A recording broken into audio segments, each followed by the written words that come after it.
Varanasi SMS Varanasi में 11वें 2 दिवसीय अंतर्राष्ट्रीय कॉन्फ्रेंस का शनिवार को हुआ शुभारंभ। इस 2 दिवसीय अंतर्राष्ट्रीय कॉन्फ्रेंस का मुख्य विषय सतत विकास लक्ष्य की प्राप्ति के लिए भारतीय ज्ञान व्यवस्था है।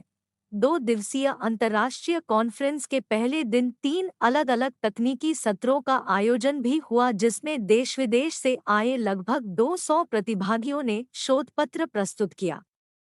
इस अवसर एसएमएस वाराणसी के अधिशासी सचिव डॉ. MP सिंह, निदेशक प्रो PN झा, कुलसचिव संजय गुप्ता, कॉन्फ्रेंस नेगेटिविटी एक और उससे भी बढ़ जा pearl of wisdom. Solomon Grundy, born on Monday, christened on Tuesday, married on Wednesday, took ill on Thursday, died on Saturday. That is the end of the story of Solomon Grundy. Can there be anything worse? And Devo Bhav, आचार्य देवो भव, सत्यम वद धर्म। नहीं बोलता क्या उसी बातें, अरे बड़ी खराब बातें हैं। Our children have brought up and their mothers built by sanskar. A hardware may be that of Rolls Royce, but if the engine of the Rolls Royce is second hand patisserie from the kabadi, that Rolls Royce is no good. Similarly, if the wiring of the mind, the software is compromised, and who can do it better? Nothing better than the Indian knowledge system. लोगों का लगाव घाटों के कारण, गंगा के कारण, तमाम चीज़ों के कारण है। फिर मेरा लगाव जो है काशी से, वो काशी विश्वविद्यालय से है, बनारस हिंदू यूनिवर्सिटी से।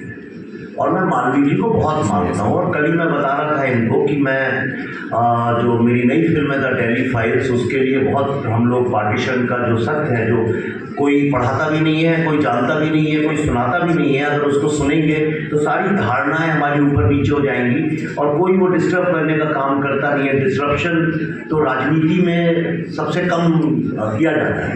इसलिए जो नैरेटिव बन गया है, मालवीय साहब का क्या योगदान था, ये आज की जनरेशन भूल ही गई है। और शायद बहुत लोग ये नहीं जानते होंगे कि जो नेशनलिज्म है वो सारा बंगाल से निकला। हालांकि महाराष्ट्र से निकला, उसको डिनाई नहीं कर सकते, लेकिन उसकी जो स्ट्रेटेजिक थिंकिंग है, जो उसकी इंटेलेक्चुअल थिंकिंग है, वो वहाँ से निकली। लेकिन जो सोशो कल्चरल पॉलिटिव नैरेटिव जिसके कारण अंततः हमारी विजय हुई, वो सारा का सारा यहाँ बनारस और इलाहाबाद के बीच में ही फैला हुआ है। तो इसलिए बनारस वालों को सिर्फ ये नहीं सोचना चाहिए कि आपका अध्यात्म और धर्म में बड़ा कॉन्ट्रीब्यूशन है। आपको पता होना चाहिए इस स्वतंत्र भारत में काशी का कितना बड़ा योगदान है। और जब आपको वो पता चलेगा तो आपको धर्म के अलावा भारत से भी बहुत प्यार बढ़ेगा। आपका जब टाइम खत्म हो तो मुझे बता दीजिएगा। पहली बात तो मैं ये शब्द जो है इंडियन नॉलेज सिस्टम, इससे मैं एग्री ही नहीं करता हूँ बिल्कुल।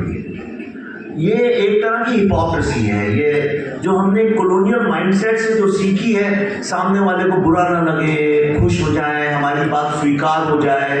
एक ग्लोबल वर्ल्ड में अपनी पहचान बनाने के लिए इंफीरियरिटी कॉम्प्लेक्स से क्वाइंड शब्द है इंडियन नॉलेज सिस्टम। मैं आपसे पूछता हूँ, जितनी वेदों और धर्मों की अभी आप बात कर रहे हैं, ये कहाँ पे उत्पन्न हुए?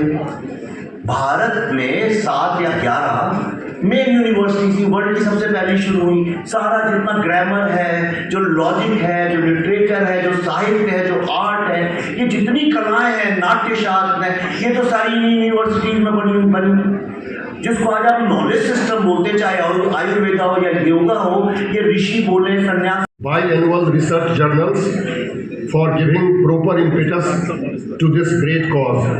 These journals include Management Insight, Purushartha, Computing Trend, SMS Journal of Entrepreneurship and Innovation, and the recent one, Commerce Research Review.